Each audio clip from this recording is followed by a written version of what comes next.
Commander Jake Morrison sat in his office on Luna Station, staring at the strange object on his desk. The invitation was unlike anything he had ever seen. It glowed with a soft blue light and seemed to pulse like a living thing. The text appeared to be written in liquid gold that moved across the surface like water. Jake had been expecting another routine military briefing when his assistant brought him the package. Instead, he found himself holding what looked like a piece of alien art. The words were in perfect English, but they seemed to shimmer and change as he read them. The Galactic Peace Summit requests the honor of your presence. The invitation. Read. As a representative of the human species, you are invited to participate as a full delegate in the 3047th Gathering of Civilized Worlds. Jake read the message 3 times before calling for Dr. Lisa Carter. As Earth's top expert on alien cultures, she would know what this meant. When she arrived at his office 20 minutes later, her eyes went wide at the sight of the invitation. "This is impossible," Lisa said, picking up the glowing document with careful hands. "The Galactic Peace Summit has been going on for over 3,000 years. Only the most advanced civilizations get invited. We've only been in contact with the galactic community for 15 years. Jake leaned back in his chair. "So why are they inviting us now?" Lisa studied the invitation more closely. The bioluminescent text continued to shift and flow across the surface. "This is made from Ethereal Council technology. They're the ones who run the summit. These beings have evolved beyond physical form. They're pure energy, Jake. They don't make mistakes like this." "Maybe it's not a mistake," Jake suggested. "Maybe they have a reason." The communication system on Jake's desk buzzed to life. The face of Admiral Grant appeared on the screen, looking more serious than usual. "Morrison, I need you in my office. Right now. Bring that invitation with you." Jake and Lisa made their way to the Admiral's office in the command center. When they arrived, they found Admiral Grant pacing behind his desk with a worried expression. 3 other high-ranking officers were already seated around the conference table. "Sit down, both of you," Admiral Grant said. "We need to talk about this invitation." Jake placed the glowing document on the table. The other officers stared at it with a mixture of curiosity and concern. "I've been in contact with Earth Command," Admiral Grant continued. "They're as surprised as we are. No one expected this. The Galactic Peace Summit is the most exclusive diplomatic event in the galaxy. Species have to prove they're peaceful for centuries before they even get considered for membership." Colonel Betty Davis, the station's intelligence officer, spoke. We've been monitoring galactic communications since the invitation arrived. The reaction has been ... intense." She activated the holographic display in the center of the table.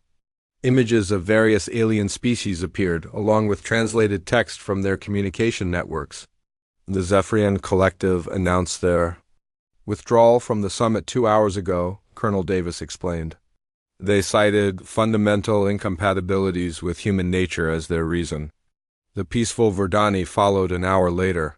They said they had concerns about humanity's aggressive tendencies. More images appeared on the display. Jake recognized some of the species from the first contact files he had studied.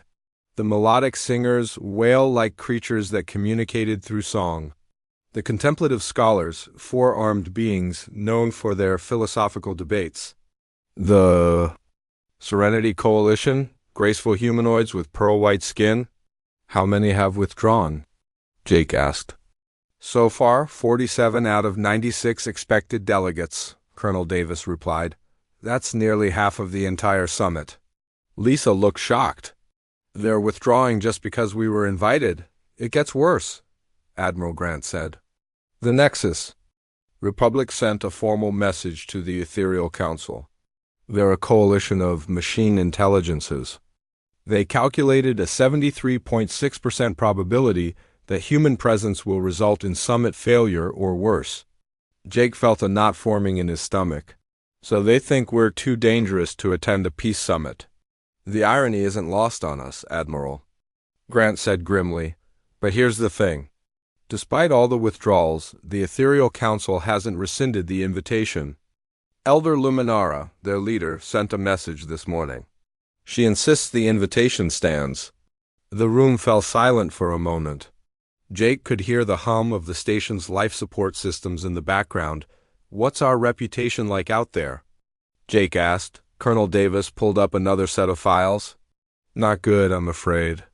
The galactic community knows about our history of warfare. They've studied our conflicts, our rapid technological advancement, and our tendency to solve problems through direct action. To them, we look like barely contained savages. But we've been peaceful in our interactions with them, Lisa protested. We've followed all the protocols, we've been respectful. 15 years of peaceful contact doesn't erase thousands of years of human warfare, Admiral Grant said. These species have been at peace for centuries. Some of them have evolved beyond the concept of physical conflict entirely. To them, we're the new kids on the block and we have a reputation for violence. Jake stood up and walked to the window that looked out over the lunar surface. Earth hung in the black sky like a blue marble. So what do we do? Earth Command wants us to attend, Admiral Grant said. This is a chance to show the galaxy that humanity can be trusted. That we're not the monsters they think we are. And if we prove them right? Jake asked. If something goes wrong, then we'll have confirmed their worst fears about us, Admiral Grant replied. But if we don't go, we'll be proving that we're not ready for galactic society. We'll be admitting that they were right to fear us. Lisa picked up the invitation again. The summit is held on Kepler Prime, a neutral world maintained specifically for diplomatic gatherings. It's supposed to be the most beautiful planet in the galaxy. They've been terraforming it for over 1,000 years. What kind of issues do they discuss? Jake asked. Trade agreements, territorial disputes, cultural exchanges, Colonel Davis explained. But everything is done through elaborate diplomatic protocols. These species have turned conflict resolution into an art form. They can spend decades discussing a single issue. Decades? Jake looked surprised. Time moves differently when you're immortal, Lisa said. Some of these species live for thousands of years. They don't feel the need to rush things. Admiral. Grant activated another screen. I'm assigning you a small team for this mission. Dr. Carter will be your diplomatic advisor. You'll also have Communications Officer Ben Rodriguez and Security Chief Amy Thompson. Security? Jake asked. Standard protocol, Admiral Grant said, though I doubt you'll need it. The summit has been peaceful for over 3 millennia. No weapons are allowed on Kepler Prime. The entire planet is protected by advanced shield technology. Jake looked at the glowing invitation one more time. When do we leave? Tomorrow morning, Admiral Grant said. The diplomatic transport ship Horizon has been prepared for the journey. It's a 2-week trip to Kepler Prime. As the meeting ended, Jake found himself alone with Lisa in the corridor outside the Admiral's office. She looked worried. Jake, I need to tell you something, Lisa said quietly. I've been studying the galactic communication networks. There's something else going on. Something they're not talking about in the official channels. What do you mean? There are references to something called the growing shadow in the Rim territories. And worlds that have stopped responding? I think there's a crisis they're not discussing publicly. Jake felt the knot in his stomach tighten. You think that's why they invited us? I don't know, Lisa said. But I have a feeling this summit is about more than just trade agreements and territorial disputes. Something has them scared and maybe they think humanity might be able to help. Jake looked out at the stars through the corridor window. Tomorrow he would be traveling to a world he had never seen, to meet beings he could barely imagine, representing a species that half the galaxy considered too dangerous to trust. Well, he said finally, I guess we'll find out. The next morning, Jake stood on the observation deck of the Horizon as it prepared to depart Luna Station. The ship was sleek and modern, designed specifically for diplomatic missions.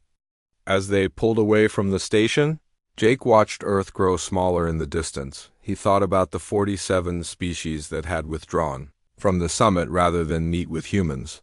He thought about the reputation that preceded them, and the fear in the eyes of beings who had never known war, most of all, he thought about the responsibility he carried. He wasn't just representing himself or his crew. He was representing all of humanity to a galaxy that had already judged them and found them wanting. The ship turned toward the stars, and Jake Morrison began the journey that would either prove humanity's place in galactic society or confirm their worst fears about what humans really were. The Horizon dropped out of hyperspace with a gentle shudder that Jake felt through the deck plates. He stood at the observation window with his team, watching as Kepler Prime grew larger in the viewscreen. The planet was nothing like Earth. Instead of blue oceans and green continents, Jake saw floating cities that gleamed like jewels against a backdrop of purple clouds. "My God," whispered Dr. Lisa Carter, pressing her face against the transparent aluminum. "It's beautiful." Communications. Officer Ben Rodriguez checked his instruments. "I'm reading massive energy signatures from those floating structures. The technology required to keep entire cities airborne must be incredible." Security Chief Amy Thompson stood with her arms crossed, studying the planet with a tactical eye. "Those aren't just cities. Look at the connecting bridges between them. They're made of some kind of crystallized light." Jake watched the planet turn slowly beneath them. The cities moved in perfect harmony, following patterns that seemed almost like a dance. Streams of light flowed between the structures, creating a web of connections that spanned the entire world. "This is Kepler Prime Control," came a voice over the communication system. The words were perfectly clear, but Jake could hear the artificial quality that meant they were being translated. "Transport Vessel Horizon, you are cleared for landing at Diplomatic Port 7. Please follow the guidance beacons." Ben activated the ship's autopilot and watched as glowing markers appeared in space around them. The Horizon began its descent toward one of the floating cities. As they got closer, Jake could see that the buildings were grown rather than built. They curved and twisted like living things with surfaces that shifted color in the sunlight. "The entire planet is artificial," Lisa said, reading from her datapad. "They've been terraforming it for over 1,000 years. Every plant, every animal, every weather pattern has been carefully designed for beauty and harmony." The ship touched down on a landing platform that seemed to be made of compressed starlight. Through the viewports, Jake could see other vessels from across the galaxy. Some were sleek and metallic, others appeared to be living creatures, and a few looked like they were made of pure energy contained in geometric shapes. "Welcome to Kepler Prime," Amy said dryly. "Try not to break anything." As they prepared to disembark, Jake checked his formal diplomatic uniform one last time. The dark blue fabric was decorated with Earth's insignia, a simple representation of their home planet. Compared to the elaborate costumes he had seen in the cultural databases, it looked almost plain. The airlock opened with a soft hiss, and Jake stepped onto the surface of Kepler Prime. The air was warm and smelled of flowers he had never encountered before. The gravity was slightly lighter than Earth standard, making each step feel like a small bounce. A figure approached them across the landing platform. Jake recognized the species from his briefing files. The being was tall and graceful, with pearl white skin that seemed to glow from within. Its eyes were large and deep, like looking into twin oceans. This was one of the Serenity Coalition. "Welcome, humans," the being said in a voice that sounded like wind chimes. "I am Ambassador Veltar of the Serenity Coalition. We trust your journey was peaceful." Jake extended his hand in the traditional human greeting, then remembered that many alien species found physical contact uncomfortable. He pulled his hand back and gave a small bow instead. "Thank you, Ambassador Veltar," Jake said. "I'm Commander Jake Morrison. This is my team, Dr. Lisa Carter, Communications Officer Ben Rodriguez, and Security Chief Amy Thompson." Veltar's expression was polite but distant. Jake noticed how the ambassador's eyes kept moving, as if looking for signs of danger. "We have prepared accommodations for your delegation. Please follow me." As they walked through the spaceport, Jake became aware of the reactions they were causing. Other delegates moved away from them, creating a clear path wherever they went. Conversations stopped as they passed, and Jake could feel dozens of eyes watching their every move. A group of melodic singers floated nearby in their anti-gravity harnesses. The whale-like creatures had been singing in harmonious tones, but they fell silent when they saw the humans. One of them actually changed direction to avoid coming too close. "Is it always like this?" Lisa asked quietly. Valtar overheard the question. "Many of our colleagues have concerns about your species' presence here. This is the first time in the summit's history that such a young and dynamic species has been invited to participate." "Dynamic," Ben muttered under his breath. "That's one way to put it." They passed through several security checkpoints, each one more elaborate than the last. Jake noticed that the scanning devices spent longer examining them than they did the other delegates. At the final checkpoint, a group of contemplative scholars huddled together, their forearms moving in rapid gestures as they whispered in their harmonic language. "They're discussing us," Lisa observed. "I can make out some of their words," Ben said. "Something about violence patterns and unpredictable behavior." Amy frowned. "Great. We haven't even gotten to our rooms yet, and they're already profiling us." The accommodations were located in a separate wing of the Crystal Palace that housed the summit. Jake noticed that their section was isolated from the main delegate quarters. Beautiful as it was, their area felt like a gilded cage. "Your quarters have been specially prepared," Valtar explained as they walked through corridors that seemed to be carved from a single massive crystal. "The barriers you see are decorative art pieces that represent the harmony of different species working together." Amy studied the so-called decorations with her trained eye. "Those aren't art pieces. They're reinforced containment fields." Valtar's expression didn't change, but Jake caught a flicker of something in the ambassador's eyes. "I'm sure I don't know what you mean." Their rooms were luxurious beyond anything Jake had ever seen. The walls were transparent, offering a view of the floating cities beyond. The furniture seemed to grow from the floor itself, shaped by some technology that could manipulate matter at the molecular level. "This is incredible," Lisa said, running her hand along a surface that felt like silk but looked like flowing water. "The level of technology here is centuries ahead of anything we have." "Too bad they're using it to keep us locked up," Amy observed, examining the door controls. "I count at least 3 different locking mechanisms.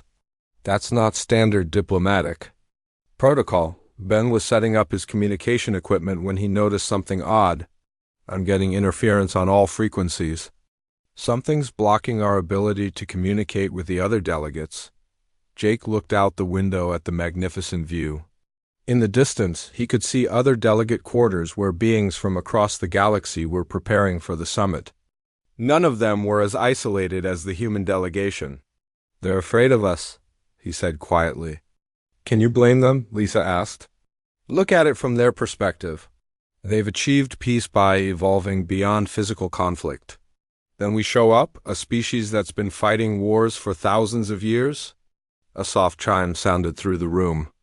An Ambassador Valtar's voice came through the communication system. "The opening ceremony will begin in 2 hours.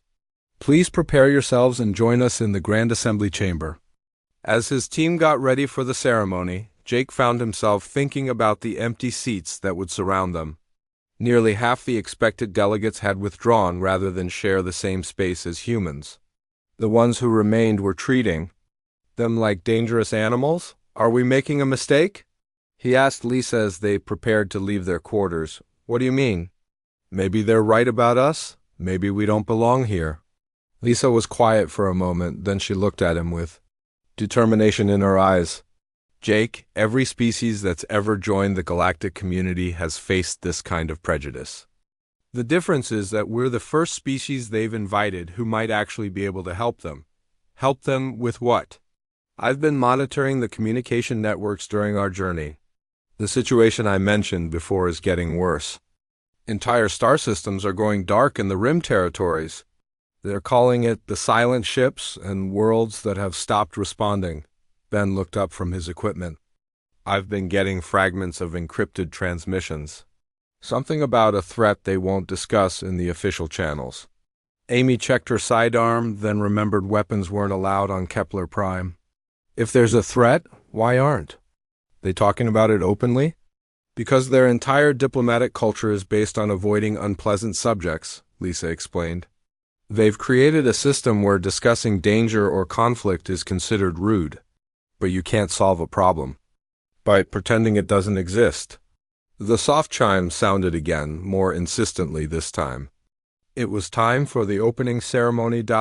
As they made their way through the crystal corridors toward the Grand Assembly Chamber, Jake noticed that the other delegates were giving them an even wider berth than before. Some species had their young ones behind them, as if protecting them from potential harm. The Grand Assembly Chamber was a marvel of architecture and technology. The ceiling was transparent, showing the stars above, while the walls curved in impossible ways that seemed to bend space itself. Hundreds of seats were arranged in concentric circles, with the central platform reserved for the ceremony itself.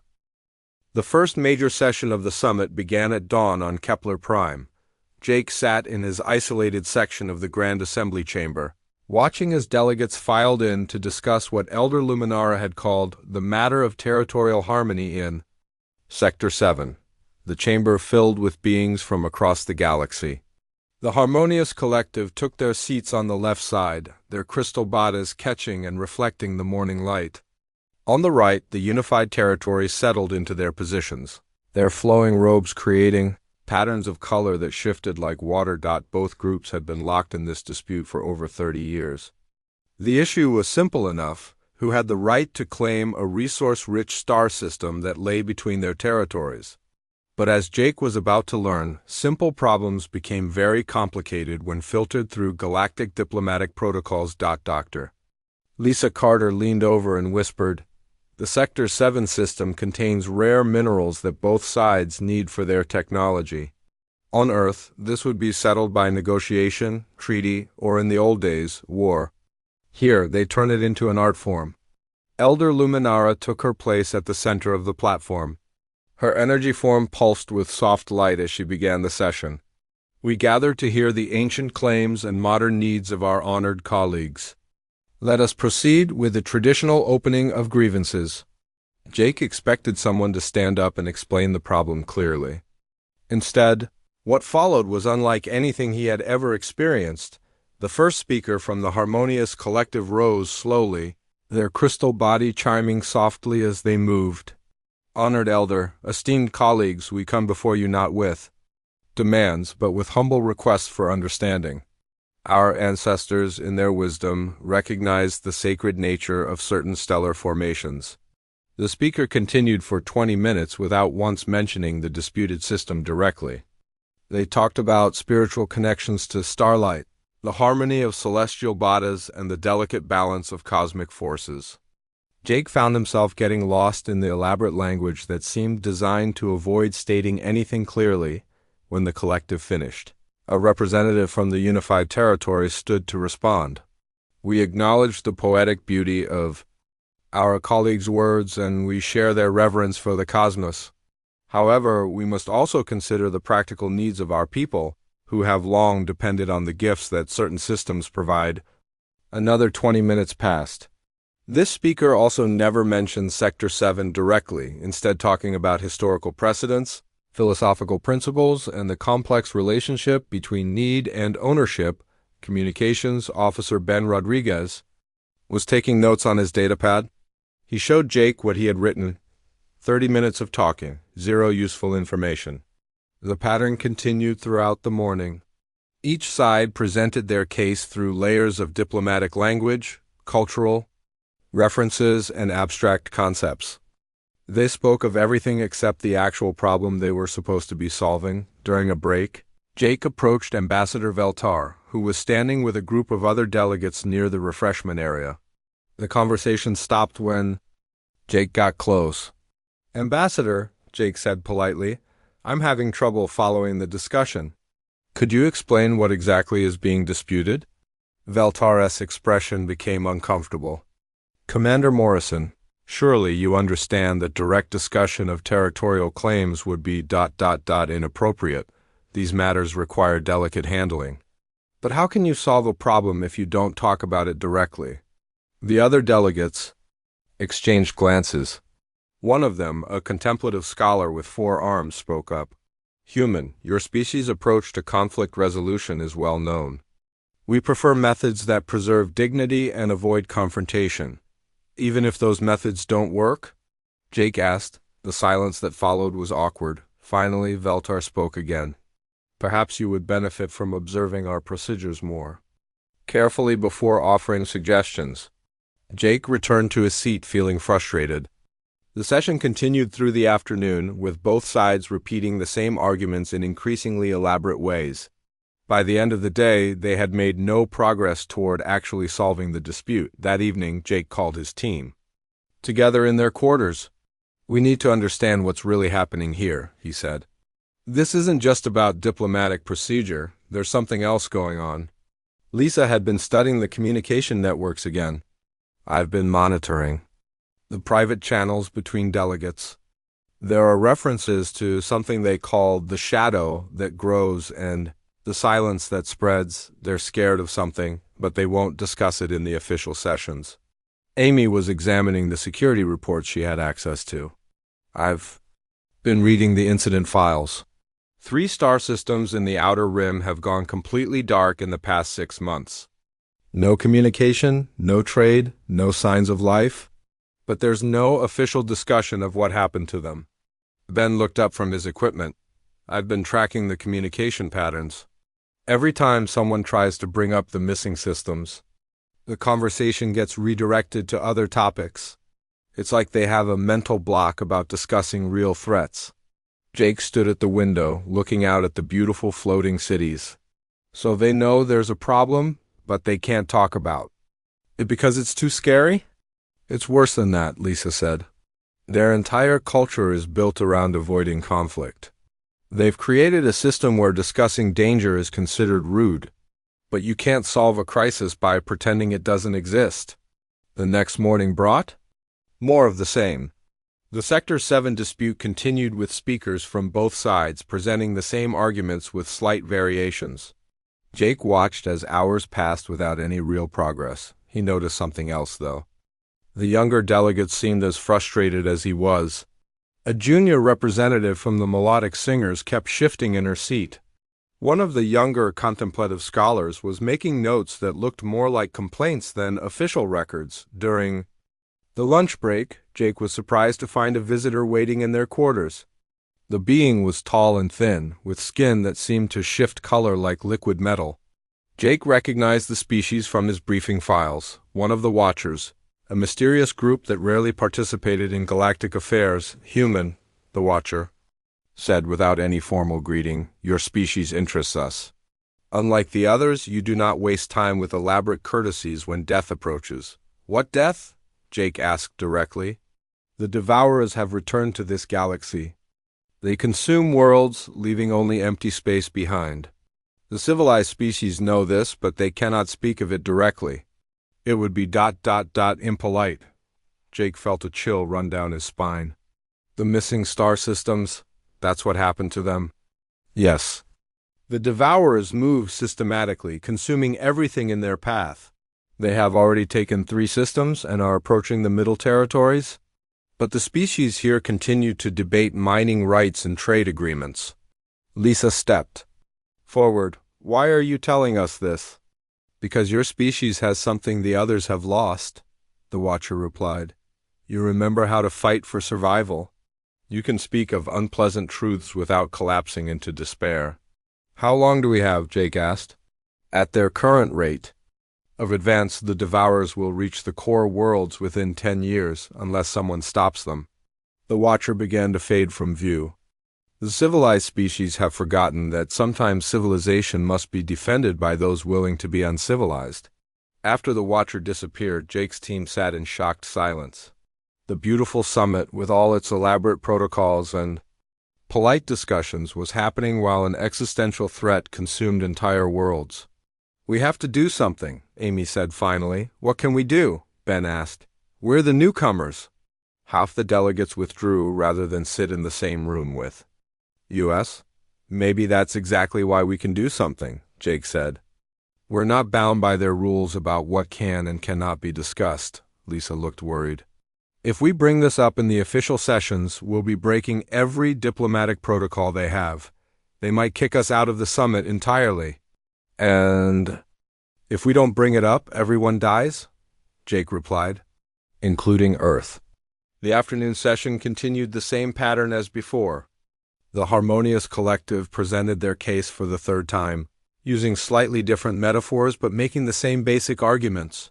The Unified Territories responded with their own repeated points wrapped in new layers of diplomatic language. Jake watched Elder Luminara preside over the discussion with infinite patience. The energy being showed no signs of frustration or urgency, even though worlds were being destroyed while they debated territorial rights. Around the chamber, other delegates listened with polite attention to arguments they had heard dozens of times before. Some were taking notes, others were engaged in quiet side conversations, and a few appeared to be meditating. Only the younger delegates seemed to share Jake's sense of frustration. He caught the eye of the junior melodic singer who gave him a look that clearly said she was as tired of this as he was. That evening, Jake made a decision that would change everything. He called his team together and outlined his plan. "Tomorrow morning I'm going to break protocol," he said. "I'm going to stand up in that chamber and tell them what's really happening. I'm going to make them face the truth about the Devourers." Jake Morrison woke before dawn on what he knew would be the most important day of his life. He stood at the window of his quarters, watching the floating cities of Kepler Prime glow in the early morning light. In a few hours, he would either save the galaxy or destroy humanity's future in it. His team was already awake when he joined them for breakfast. Dr. Lisa Carter looked nervous. Communications Officer Ben Rodriguez was checking his equipment repeatedly, and Security Chief Amy Thompson sat with the calm focus of a soldier preparing for battle. "Are you really going to do this?" Lisa asked quietly. "I have to," Jake replied. "We can't sit here and watch the galaxy die while they debate mining rights." Amy nodded approvingly. "Sometimes you have to break the rules to save what matters." Ben showed Jake his datapad. "I've been monitoring the communication networks all night. 3 more systems went dark while we slept. The Devourers are moving." "Faster than the Watcher said." Jake felt the weight of responsibility settle on his shoulders. Every hour they wasted in polite discussion meant more worlds consumed, more civilizations destroyed. The time for diplomatic courtesy had run out. They made their way to the Grand Assembly chamber as the morning session was about to begin. Other delegates gave them the usual wide berth, but Jake noticed something different in their expressions. The fear was still there, but underneath it was something that looked almost like hope. Elder Luminara took her place at the center of the platform, her energy form pulsing with soft light. "We continue our deliberations on the matter of territorial harmony in Sector 7. The Harmonious Collective will present their 4th refinement of their position." A crystal being rose from the collective section and began another elaborate speech about cosmic balance and spiritual connections to starlight. Jake had heard it all before. The same arguments, wrapped in the same flowery language, leading to the same lack of progress. Around the chamber, delegates listened with polite attention. Some took notes, others nodded thoughtfully, and a few appeared to be sleeping with their eyes open. It was all very civilized and completely useless. Jake looked at the empty seats where the withdrawn delegates should have been. 47 species had decided that humans were too dangerous to be in the same room with. But those humans might be the only ones willing to save the galaxy from a threat too terrible to discuss politely. The collective representative spoke for 30 minutes without saying anything new. When they finished, a member of the Unified Territories stood to give their response. Jake knew it would be another 30 minutes of the same careful non-discussion. That's when he made his decision. Jake stood up without being recognized. Something that had never happened in the 3,000-year history of the summit. The reaction was immediate and dramatic. Conversations stopped throughout the chamber. Several delegates gasped in shock. A few actually stepped backward, despite being dozens of meters away. "With respect," Jake said, his voice carrying clearly. Across the crystal chamber, We're arguing about territory while something is eating our worlds. The silence that followed was so complete that Jake could hear his own heartbeat. Elder Luminara's energy form flickered with what could only be described as shock. In 3 millennia of diplomatic gatherings, no one had ever interrupted the formal proceedings. The human delegate will please observe proper protocols, Luminara said, her voice carrying the weight of centuries of tradition. No, Jake replied. Simply, proper protocols are going to get us all killed. The word no seemed to echo through the chamber like a gunshot. Several delegates began rapid consultations with their advisors. A few of the more delicate species actually fainted. Ambassador Veltar of the Serenity Coalition looked like he had been slapped. Jake walked to the center of the chamber, something else that had never been done without permission. With each step, he could feel the shock and fear radiating from the assembled delegates. But he also noticed something else. The younger delegates were watching him with intense interest. The Devourers are real, Jake continued, his voice steady and clear. They're systematic, they're advancing, and they'll reach the core worlds in less than 10 years. While you've been debating the philosophical implications of territorial disputes, entire civilizations have been wiped out. He activated the chambers. Central display system, something that hadn't been used in over a century. The holographic projector came to life, showing a map of the galaxy. Jake had prepared this display the night before, marking the consumed worlds in red. The pattern was clear and terrifying. 3 star systems in the outer rim had gone completely dark. The attacks formed a line pointing directly toward the heart of galactic civilization. Anyone looking at the map could see where the Devourers were headed next. 3 systems have fallen in the past 6 months, Jake said, pointing to the red markers. The Alteron system, with its 1 billion inhabitants. The Nexus trading hub where dozens of species met to exchange goods and ideas. The garden worlds of the peaceful Verdani, who grew the most beautiful forests in the galaxy. At the mention of the Verdani, several delegates made sounds of distress. The Verdani had been one of the first species to withdraw from the summit, rather than meet with humans. Now Jake was telling them that their beautiful forest worlds had been consumed. All gone, Jake continued. Eaten by something that doesn't care about your diplomatic protocols or your philosophical debates. And while you sit here arguing about mining rights, they're moving toward the next targets. The chamber erupted in chaos. Some delegates demanded Jake's immediate expulsion. Others began heated discussions about protocol violations. A few species actually began to leave, their representatives gathering their belongings and heading for the exits, but something unexpected happened.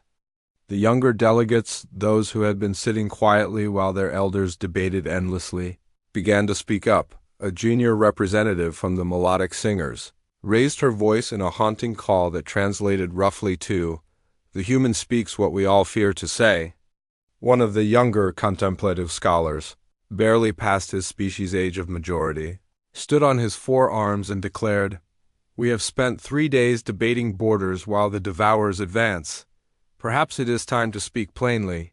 A young member of the Ethereal Council, her energy form much smaller and brighter than Elder Luminara's, pulsed with urgent light. "Our elders refuse to discuss the shadow that grows. But shadows consume light if we do not shine truth upon them." Elder Luminara tried to restore order, her ancient voice calling for calm and proper procedure. But the careful facade of polite discourse had cracked, and uncomfortable truths were spilling out like water through a broken dam. "This is highly irregular," Luminara declared. "The human delegate has violated every principle of civilized discourse." "Your civilized discourse is a luxury you can't afford anymore," Jake replied. "The Devourers don't care about your feelings. They don't respect your traditions. They're coming to eat everything you've built, and politeness won't stop them." Ambassador Veltar finally found his voice. "Even if what you say is true, how do you propose we address this ... situation? We are peaceful beings. We have no experience with such matters." "But we do," Jake said. "Humanity has experience with existential threats. We faced extinction before, and we've survived by adapting, fighting, and refusing to give up. We know how to look at ugly truths and figure out what to do about them. Dr. Lisa Carter stepped forward from the human delegations section. She activated her datapad and projected new information onto the chamber's display system. We've analyzed the Devourer attack patterns during our journey here. They're not random, there's a strategy, and strategies can be countered.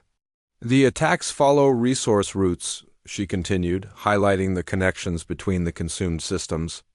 They're targeting manufacturing centers, trade hubs, and agricultural worlds. They're trying to cut off the galaxy's supply lines before moving on the population centers. Ben Rodriguez added his communications analysis. We've detected energy signatures at the edges of the consumed systems. The Devourers leave behind some kind of monitoring network. They're watching their targets before they attack. Amy Thompson, despite having no formal role in diplomacy, spoke with the authority of someone who understood warfare. If they're watching, that means they can be watched back. If they have a strategy, that means they can be outmaneuvered. But only if you're willing to fight. The word fight caused another wave of shock through the chamber. Many of the assembled species had evolved beyond the concept of physical conflict. The idea of actually fighting something was as foreign to them as breathing underwater would be to humans. "We cannot fight," said a representative of the Harmonious Collective, their crystal body chiming with distress. "It is not our nature. We have transcended such primitive responses." "Then you'll die beautifully and peacefully," Jake said bluntly. "But you'll still die." More delegates began to leave. The careful order of the chamber was dissolving into arguments and panic. But Jake noticed that others were staying and some were actually moving closer to hear better. A representative of the Watchers materialized near the central platform. Unlike the being who had visited Jake's quarters, this one spoke publicly. "The humans speak truth. We have observed the Devourer advance." The Grand Assembly Chamber had never seen anything like what happened next. For 3,000 years, the summit had been a place of careful words and polite discussion. Now it was in complete chaos. Some delegates were shouting, others were leaving, and a few were actually arguing with each other for the first time in centuries. Jake Morrison stood in the center of it all, watching as the galaxy's most civilized species struggled to deal with uncomfortable truth. But he also saw something else happening. The younger delegates were gathering around the central platform. Drawn by the promise of real action instead of endless talk, Elder Luminara tried one more time to restore order. Her energy form pulsed with authority as she called for calm.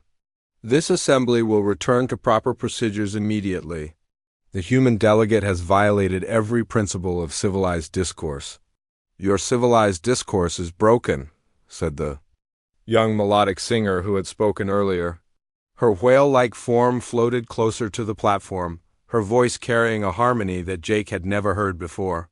"We have sung songs of peace while worlds burned in silence." A junior representative from the Contemplative Scholars stepped forward on his forearms. "Our elders debate philosophy while death advances. The human shows us that sometimes thinking must become doing." More young delegates began to speak up. A representative from the Crystal Builders, whose species had remained silent for the entire summit, suddenly activated their light-based communication system. "We have built monuments to peace while forgetting how to defend them." Ambassador Veltar of the Serenity Coalition looked around the chamber with growing alarm. "This is not our way. We have achieved harmony through patience and understanding."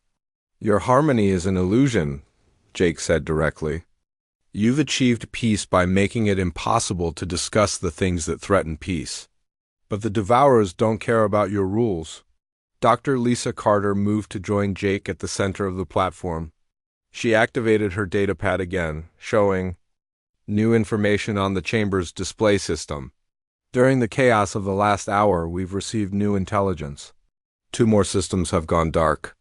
The Devourers are accelerating their advance." The new red markers appeared on the galactic map, closer to the core worlds than before. The pattern was becoming clearer and more terrifying. At the current rate of advance, the most populated systems would be under attack within 5 years. "We Don't have time for more debate, Lisa continued. We need to act now. Ben Rodriguez stepped forward with his communication equipment. I've been monitoring the galactic networks during this session. The species that withdrew from the summit are starting to send messages. They want to know what's happening here. What are they saying? Asked the young contemplative scholar. They're scared, Ben replied. News of the Devourer attacks is spreading through unofficial channels. The populations are asking their governments why they weren't told about the threat. Amy Thompson, despite her role as security chief, found herself addressing the galaxy's diplomatic elite. Fear is good. Fear means you understand the danger. But fear without action leads to paralysis. You need to choose, hide from the truth or fight for your survival. Elder Luminara's energy form was flickering rapidly. We cannot simply abandon millennia of diplomatic tradition. There must be proper procedures for addressing such matters. There are no procedures for extinction, Jake said firmly. You either survive or you don't. And survival requires you to do things you've never done before. The Watcher who had appeared earlier materialized more fully in the chamber. The humans speak correctly. We have observed many species face extinction. Those who adapt survive. Those who cling to failing traditions do not. What do you propose we do? Asked Ambassador Veltar, his calm demeanor finally cracking. Jake looked around the chamber at the mixture of fear, confusion, and desperate hope in the faces watching him. We form a real alliance. Not a diplomatic discussion group, but a military coalition. We share technology, resources, and information. We prepare to fight. Military coalition, repeated one of the crystal builders, the words sounding strange in their harmonic language. We have no experience with such concepts. Then you learn, Amy said bluntly. Humans have been fighting for survival since we evolved. We can teach you. The young melodic singer floated closer. What would this alliance require of us? Lisa activated another display on the chamber systems. First, immediate intelligence sharing. Every species contributes what they know about the Devourer attacks. Second, resource pooling. We combine our manufacturing capabilities and scientific knowledge. Third, coordinated defense planning. Defense planning means weapons, observed the junior contemplative scholar. Our species have not produced weapons for centuries. Then you start now, Jake said. The Devourers won't be stopped by meditation or philosophy. They understand only one language, force. Elder Luminara made one final attempt to maintain the old ways. Surely there must be a peaceful solution. Perhaps if we tried to communicate with these Devourers. They don't communicate, the Watcher interrupted. They consume. We have observed their behavior across multiple galaxies. They cannot be reasoned with, bargained with, or appeased. They can only be stopped. The chamber fell silent for a moment. In that silence, Jake could see the galaxy's leaders grappling with a reality their entire culture had been designed to avoid. But he could also see determination beginning to replace fear in some faces. The young melodic singer was the first to speak. My people will join this alliance. We have shipyards and manufacturing facilities that can be converted for defense. Production. The junior contemplative scholar stood on his forearms. Our research institutes can be redirected to study Devourer technology and develop countermeasures. One by one, the younger delegates began to volunteer their species' resources. The crystal builders offered their construction capabilities. The Serenity Coalition's junior members spoke of redirecting their meditation centers to coordinate communications. Even some of the older delegates began to nod in agreement, but not everyone was convinced. Several species gathered their belongings and left the chamber, unwilling to abandon their peaceful traditions even in the face of extinction. Ambassador Veltar hesitated, clearly torn between his species' ancient ways and the urgent need for action. This is madness, said one of the departing delegates. We are throwing away everything our civilizations have achieved. Your civilizations won't achieve anything if they're dead, Jake replied. Over the next several hours, something unprecedented happened in the history of the Galactic Peace Summit.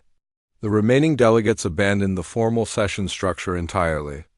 Instead of elegant speeches and ceremonial procedures, they formed working groups to address immediate needs. Amy Thompson found herself leading a committee of military advisors from 12 different species, most of whom had never thought about warfare before.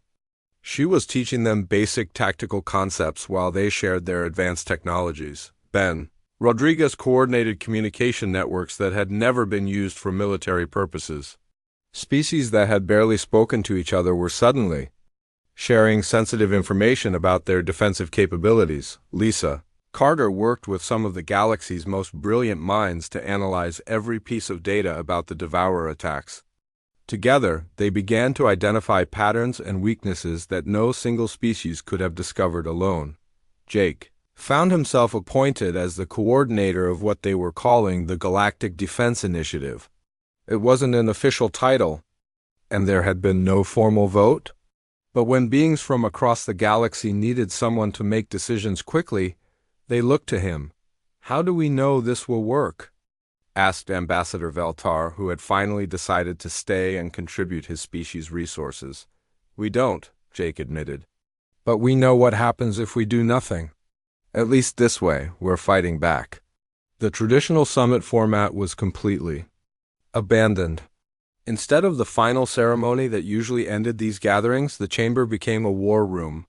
Delegates worked in small groups, sharing resources and expertise. The elegant diplomatic protocols were replaced by urgent planning sessions. Communications began arriving from the species that had withdrawn from the summit. News of the Galactic Defense Initiative was spreading, and many wanted to join despite their earlier fears about human involvement. "They're asking for our help," Ben reported. "The same species that said we were too dangerous to sit with them now want our protection." "Politics," Amy said with a grim smile. "It's the same everywhere. But at least they're willing to work with us now." As the session drew to a close, Elder Luminara addressed the chamber one final time. Her energy form was steadier now, as if accepting the new reality had brought her peace. "This summit has been unlike any in our history," she said. "We came here to discuss territorial disputes and trade agreements. Instead, we have learned that our galaxy faces extinction." She turned toward Jake's position at the center of the platform. "The human delegate has shown us that sometimes the most civilized thing we can do is admit when our civilization is not enough." Jake looked around the chamber at the faces watching him. Fear was still there, but it was joined by determination, hope, and something that looked like trust.